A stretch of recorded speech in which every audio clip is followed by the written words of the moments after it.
petits sorciers, c'est le terrier de Choupiana.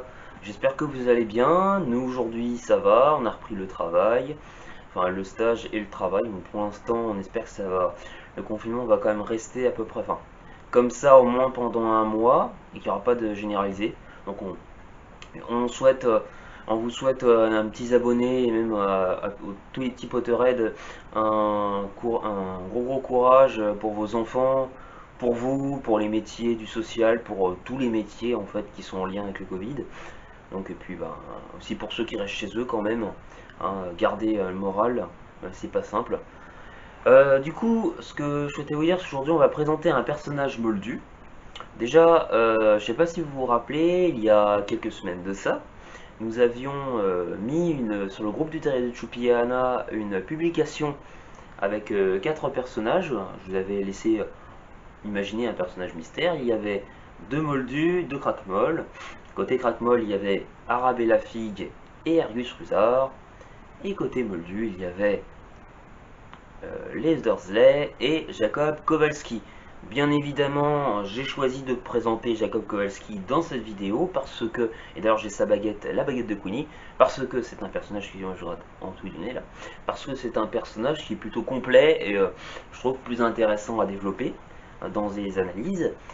Comment vous dire? N'hésitez pas à liker, commenter, partager la vidéo comme d'habitude, activer la cloche de notification si vous voulez suivre tout le déroulé de nos vidéos, si vous aussi voir pour les nouveaux abonnés nos anciennes vidéos, et puis si n'hésitez pas aussi à vous inscrire, enfin à vous intégrer dans le groupe du Terrier de Choupiana qui est sur Facebook. On a un groupe Facebook Je mettrai le lien en barre d'infos. en dessous de la tête à Choupi. Voilà, exactement, pour voir en fait tout ce qu'on a publié sur Facebook. Et puis on a aussi Instagram, le terrier de Choupiana, Pareil. voilà, qui sera exactement pareil. Donc on vous souhaite un bon visionnage et c'est parti. Oui, attends, c'est pour la vidéo. Merci encore à tous les abonnés dernièrement qui sont participés au concours. Voilà, c'était un concours hyper super et vraiment merci beaucoup pour votre implication. C'était très sympa. On a adoré faire cette vidéo avec vous et toujours du plaisir. Donc vous nous incitez à continuer et merci pour les encouragements. Vous allez recevoir vos colis dans les plus brefs délais, mais c'est pas évident. On va essayer de faire au plus vite. Allez, bon visionnage et à tout de suite. Confundo.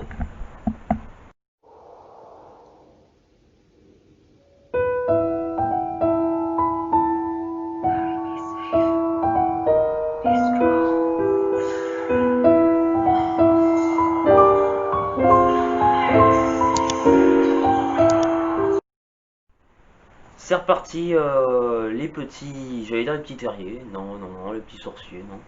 Pour cette vidéo de Jacob Kowalski, on va démarrer tout de suite. Alors, il y a du coup sur Jacob 27 choses à savoir. La première chose à savoir sur Jacob Kowalski, c'est que c'est Jacob et sa présentation. Il faut bien commencer par une présentation. Jacob est du coup un moldu new-yorkais né en 1900, hein, du coup donc au XXe siècle. Il a grandi dans un des 5 arrondissements de Brooklyn.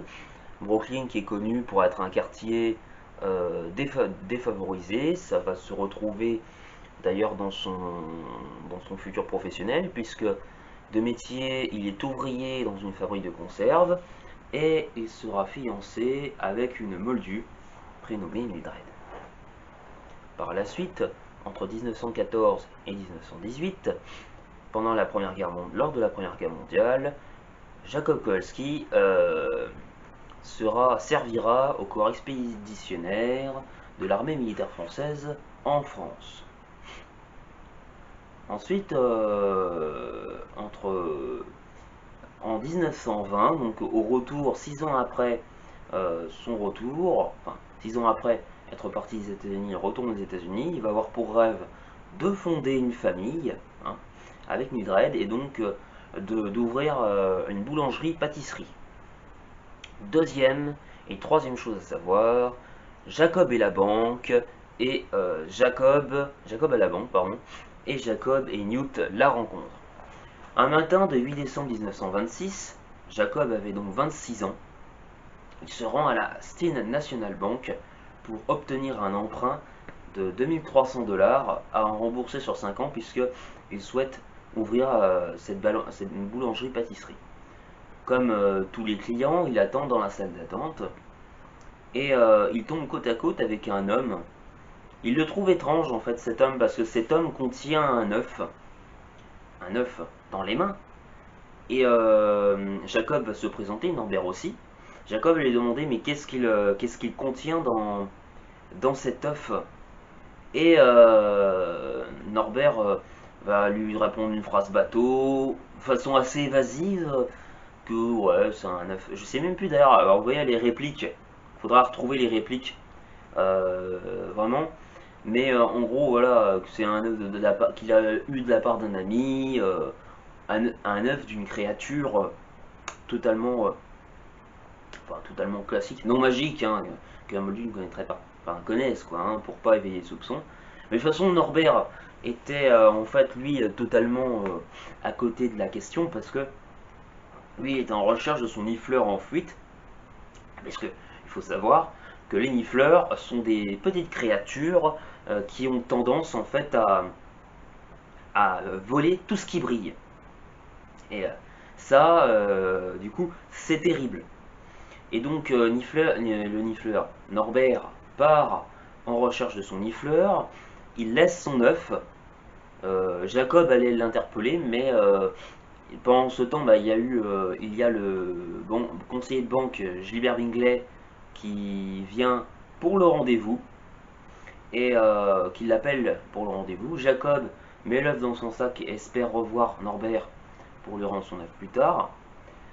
Alors lors de son rendez-vous, Jacob va essayer de se défendre, hein. Il va raconter tout son parcours, son CV, hein, qu'il a servi au corps expéditionnaire. Pour lui, c'était faire amende honorable, qu'il a travaillé en tant qu'ouvrier, que c'est pas facile, et surtout qu'il confectionne des pâtisseries, et il va même proposer au conseiller de banque d'y goûter. Il pense que c'est une garantie. Le conseiller de banque va se refuser de s'y prêter au jeu et va dire à Jacob qu'il faut absolument une garantie monétaire. Dépité, Jacob va sortir de la banque et là, il tombe nez à nez avec Norbert Dragono. Il sent l'œuf qui vibre dans sa poche. Et là, il interpelle Norbert et lui dit « Monsieur Dragono, votre œuf va éclore ». Jacob Kowalski se fait, comment dire, Norbert Dragono va lancer un sortilège d'attraction pour amener Jacob vers lui. Ils vont transplaner directement dans des escaliers séparés d'une grille. Norbert va prendre l'œuf des mains de Jacob et va voir admirablement le bébé aux camilles, comment dire, surgir de l'œuf. Jacob, lui, se demande encore comment il a pu transplaner, pour lui pas transplaner, mais comment il a pu arriver d'un endroit à un autre aussi rapidement. Norbert va descendre les escaliers, Jacob va descendre aussi, en suivant, ce qui conduit au coffre-fort de la banque. Le coffre-fort de la banque était ouvert. Et qu'est-ce qu'ils y voient à l'intérieur? Le nifleur qui était en train d'amasser pièces et billets. Norbert va prendre le nifleur et il va le secouer comme un pruneau. Enfin, il va lui vider les poches. Jacob évidemment est absolument, comment dire, effaré de voir un aussi petit animal. Comment il peut contenir autant d'argent, quoi. Alors pendant ce temps, ce qui va se produire, c'est que Gilbert Bingley, qui était certainement à la fin de ses rendez-vous, qui allait vérifier ses comptes, hein, les comptes de la banque, comme tout banquier, il descend et là il tombe nez à nez avec les deux comparses et le nifleur. Pensant à une effraction, il va activer l'alarme. Norbert Dragono est très très rapide, il va surgir et le paralyser le conseil de banque en lui lançant un maléfice du saucisson. Ils vont transplaner avec Jacob hors de la banque et Norbert va tout de suite enchaîner en essayant d'oublier Jacob. Jacob va être très très vif parce que Norbert va le faire d'une façon assez, comment dire, assez un peu nonchalante. Du coup, Jacob va prendre la valise, la mauvaise valise, hein, celle des créatures magiques, pas celle des pâtisseries, et va mettre un grand coup dans la tête de Norbert et va réussir à s'enfuir. La quatrième chose à savoir, c'est Jacob et sa fiancée Moldu. En descendant de son appartement, en montant les escaliers de son appartement, Jacob va tomber nez à nez avec sa fiancée qui l'attendait de pied ferme.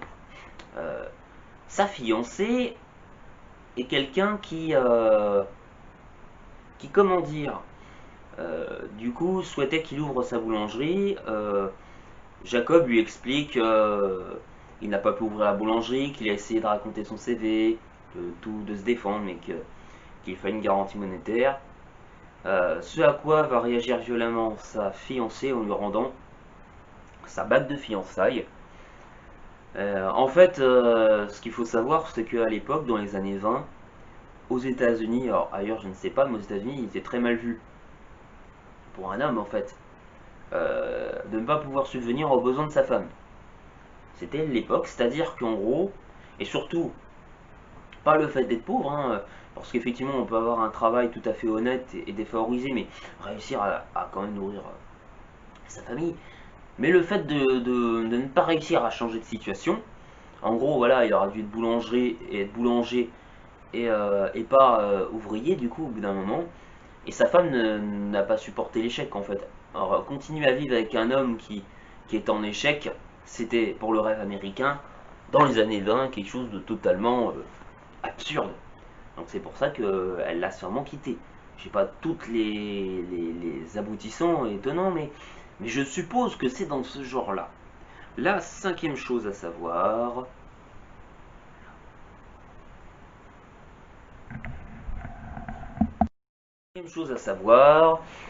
du coup, Jacob et le Murlap. Alors, enfin, et le Murlap, tout à fait. Jacob va être dépité à entrer dans son appartement. Il va poser la valise sur son lit et il entend, quelques minutes plus tard, il entend la valise qui vibre. Alors il va se rapprocher de la valise et il se dit qu'il rêve en fait, c'est pas possible. Et là il voit les loquets se soulever d'eux-mêmes. Bah, il se dit, non, deuxième fois, mais là il a totalement rêvé, il a bu ou quelque chose comme ça. Non, non, la valise va s'ouvrir et plusieurs créatures magiques vont s'échapper. Un Murla va lui sauter au cou et le mordre. Sixième chose à savoir, euh, Jacob et Norbert, enfin Jacob, avec Newt et Tina, la rencontre. Alors, Norbert, qui était sur les talons de Jacob, puisqu'il sait qu'il a la mauvaise valise, entre dans l'appartement et il voit l'appartement en ruine avec Jacob évanoui évidemment par la blessure de Murlap.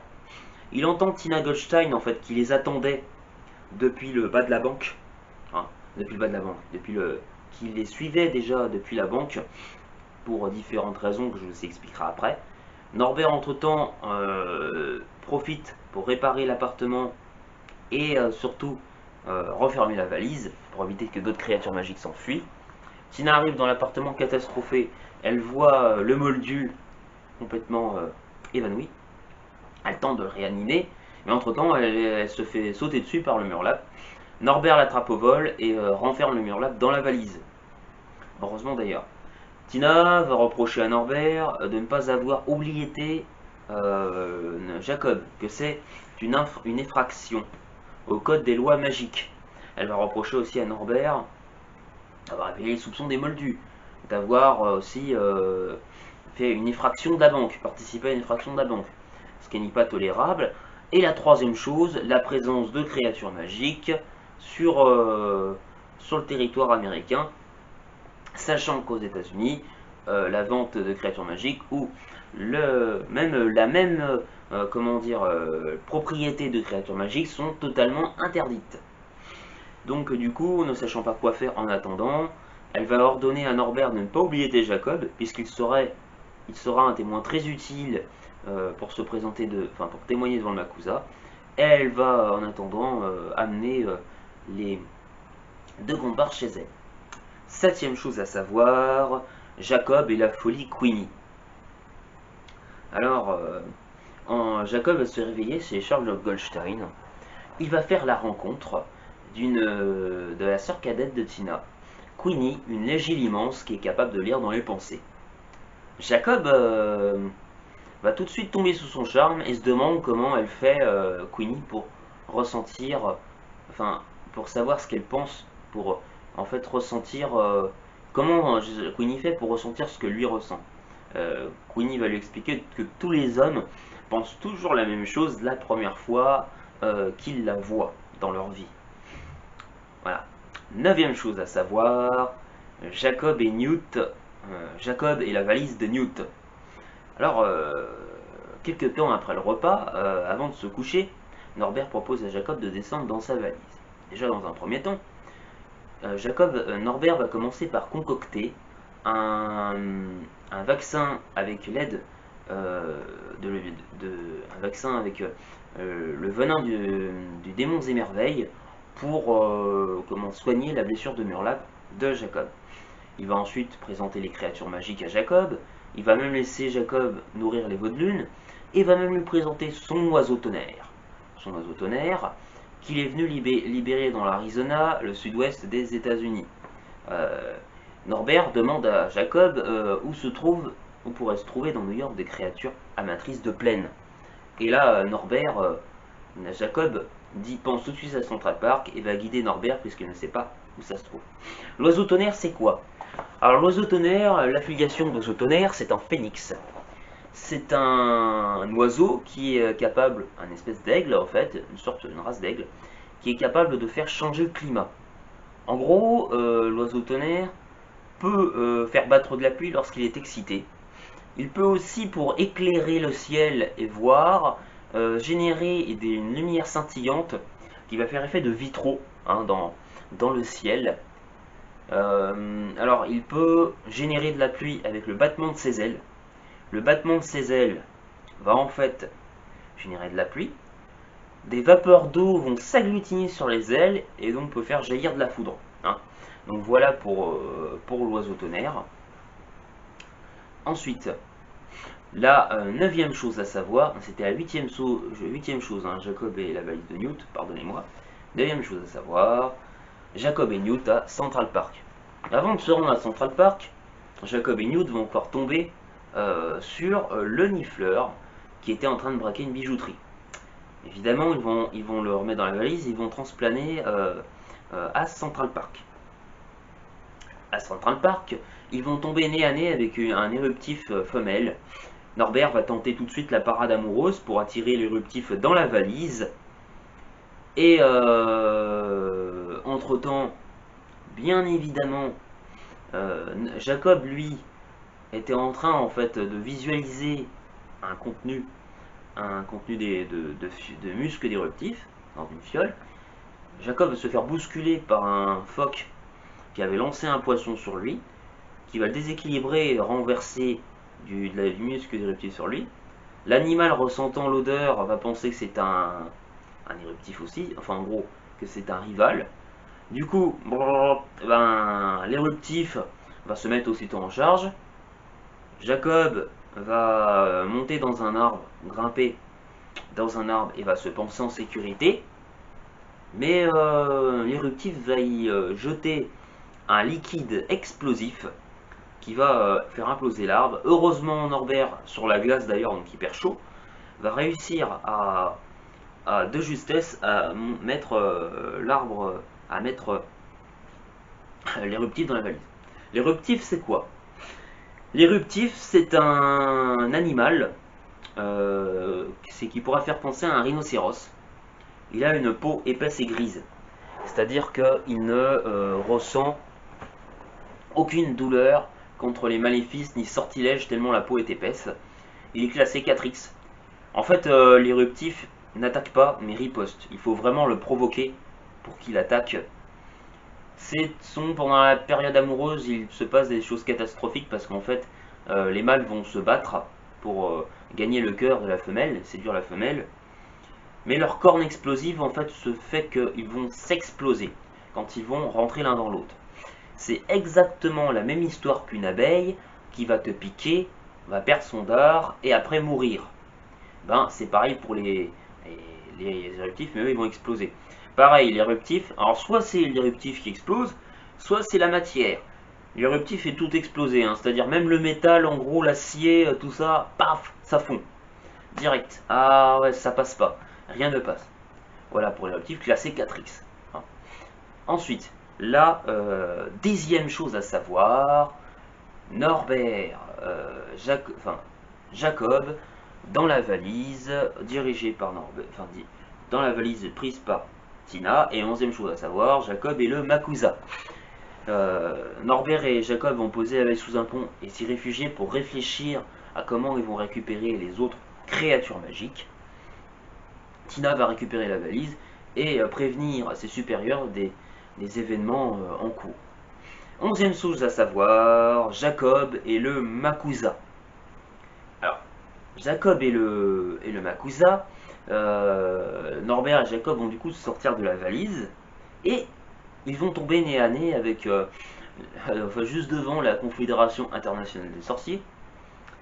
Et des sorciers vont évidemment se trouver scandalisés de voir un moldu apparaître devant un lieu magique. Ils vont ordonner de l'oubliété.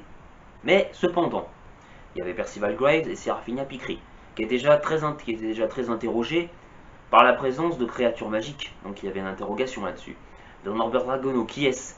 Surtout Tina Goldstein, dont l'avenir doit être, comme c'est quand même une ancienne aurore, donc ils doivent y réfléchir.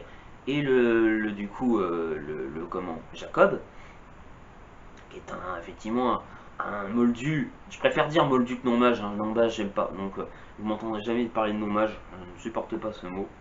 Moldu, parce que voilà, Jacob il est particulier et c'est un moldu, il faut l'interroger du coup avant de l'oublier. Donc ils vont aller en prison.